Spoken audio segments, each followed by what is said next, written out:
आज का हमारा टॉपिक है नर्वस सिस्टम। नर्वस सिस्टम के दो नाम है। क्या नाम है? दो नाम है।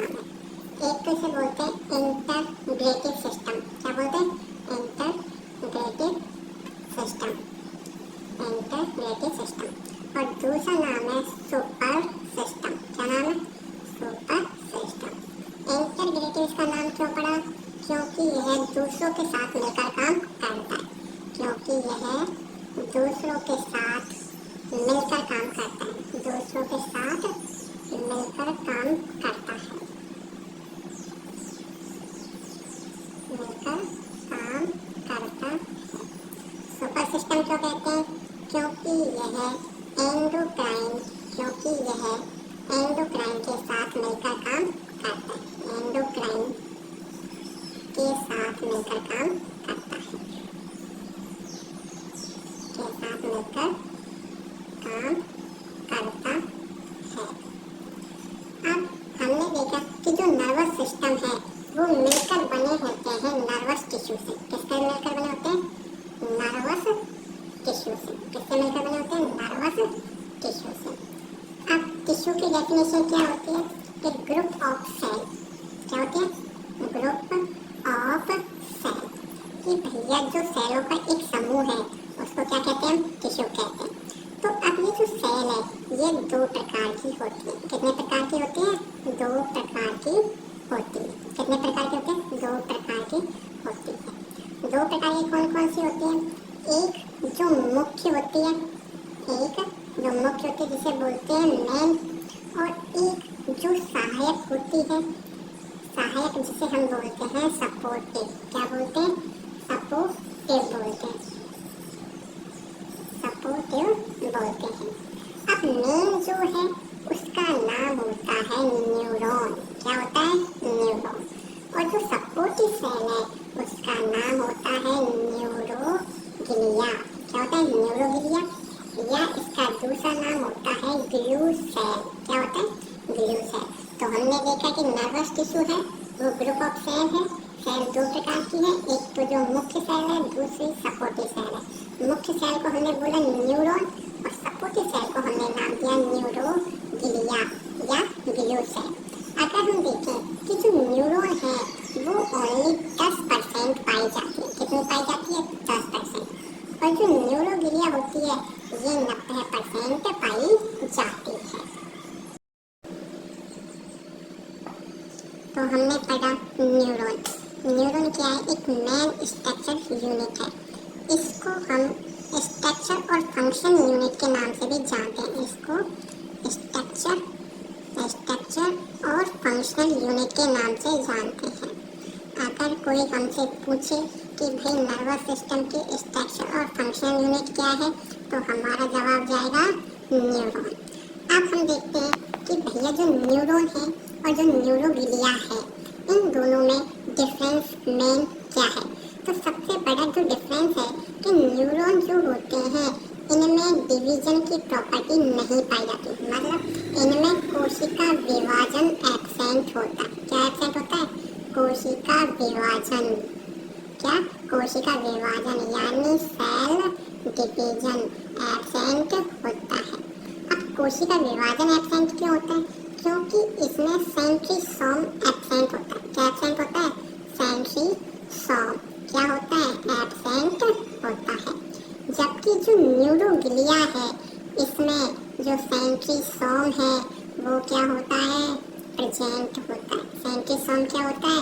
प्रेजेंट होता है। जब सेंट्रीसोम प्रेजेंट होगा तो भैया सेल डिवीजन भी क्या होगा? प्रेजेंट होगा। अब दिमाग में आया कि सेल डिवीजन कौन सा होता है?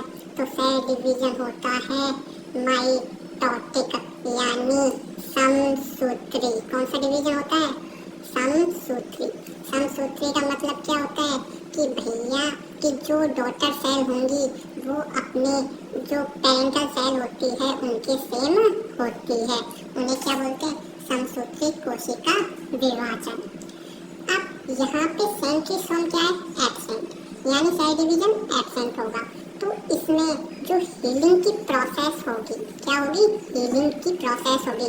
वो हीलिंग की प्रोसेस भी क्या होती है? एब्सेंट होती है। क्या होती है? एब्सेंट होती है। जबकि इसमें जो हीलिंग की फ्लो होती है वो क्या होती है? प्रेजेंट होती है। क्या होती है? प्रेजेंट होती है। अब ये जो हीलिंग की प्रोसेस है इसको हम कहते हैं गिलियोसिस। क्या बोलते हैं? गिलियोसिस। तो कोई पूछे कि न्यूरॉन में गिलियोसिस प्रेजेंट होती है या एब्सेंट होती है, तो गिलियोसिस क्या होती है? एब्सेंट होती है। जबकि इसमें क्या होती है?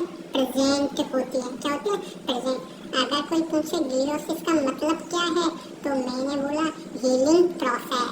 क्या है? Healing process. हीलिंग प्रोसेस का मतलब क्या है? जैसे एक न्यूरॉन डैमेज हुई, तो न्यूरॉन डैमेज होने के बाद वो रिकवर होती है या नहीं होती, उसे हम बोलते हैं हीलिंग प्रोसेस। क्या बोलते हैं? Healing process. अब हम पढ़ेंगे स्ट्रक्चर ऑफ न्यूरॉन। क्या पढ़ेंगे?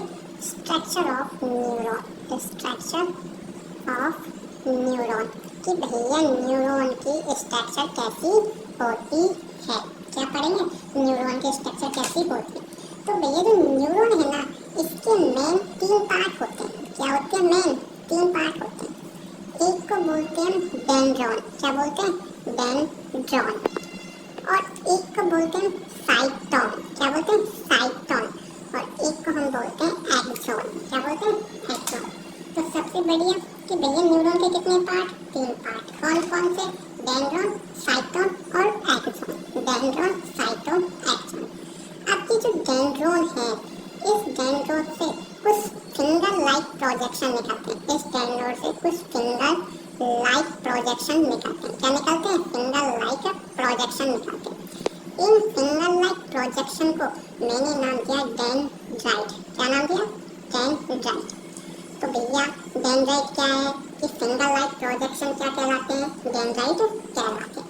अब इन डेंड्राइट के बारे में कुछ बातें, जैसे डेंड्राइट क्या है कि भैया फिंगर लाइक प्रोजेक्शन है। क्या है? फिंगर लाइक प्रोजेक्शन है। बोला पहला पॉइंट ठीक है। दूसरा कि भैया ये ब्रांच होते हैं। कैसे होते हैं? ब्रांचड। कैसे होते हैं? ब्रांचड होते हैं। छोटे छोटे होते हैं, बड़े बड़े होते हैं? बोला छोटे छोटे होते हैं। बोला सिंगल लाइन होते हैं, मल्टीपल होते हैं? तो बोला मल्टीपल होते हैं। बोला इनका काम क्या होता है? इनका काम होता है इम्पल्सेस को पकड़ने का, यानी मैं बोलूँ इनपुट। क्या बोलूँ? इनपुट। तो मैंने डेंड्राइट के बारे में 3 बातें बोली। पहली फिंगर लाइक प्रोजेक्शन है, दूसरी ये ब्रांच होते हैं, तीसरी छोटे छोटे होते हैं, चौथे मल्टीपल होते हैं, और पांचवा पॉइंट ये इनपुट के नाम से इनका काम होता है। ठीक।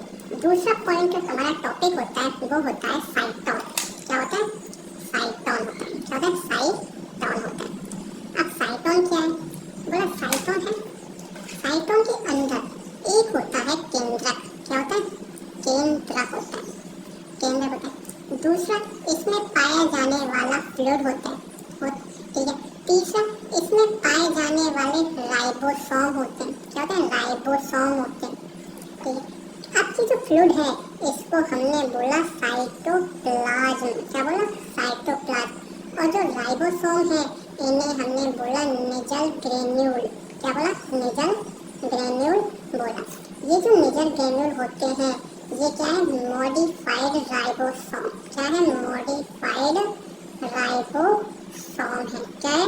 Modified ribosome. तो इनका काम क्या होता है? प्रोटीन निर्माण। प्रोटीन निर्माण इनका काम होता है। साइटोन इसमें पे अब साइटोन है, इनके भी दूसरे नाम होते हैं, अनदर नेम। तो भैया क्या क्या नेम है साइटोन के? तो साइटोन को हम नाम से जानते हैं स्टोमा। क्या नाम से जानते हैं? सोमा। सॉरी, किस नाम से जानते हैं? सोमा। और दूसरा नाम होता है पेरिकैरियोन। पेरिकैरियोन। तो साइटोन के कितने नाम? 2 नाम, सोमा और पेरिकैरियोन। तीसरा पॉइंट पढ़ते हैं हम एक्सोन। क्या पढ़ते हैं? एक्सोन। एक्सोन और साइटोन, एक्सोन और साइटोन आपस में एक जॉइंट के द्वारा जुड़े होते हैं। एक जॉइंट के द्वारा जुड़े होते हैं।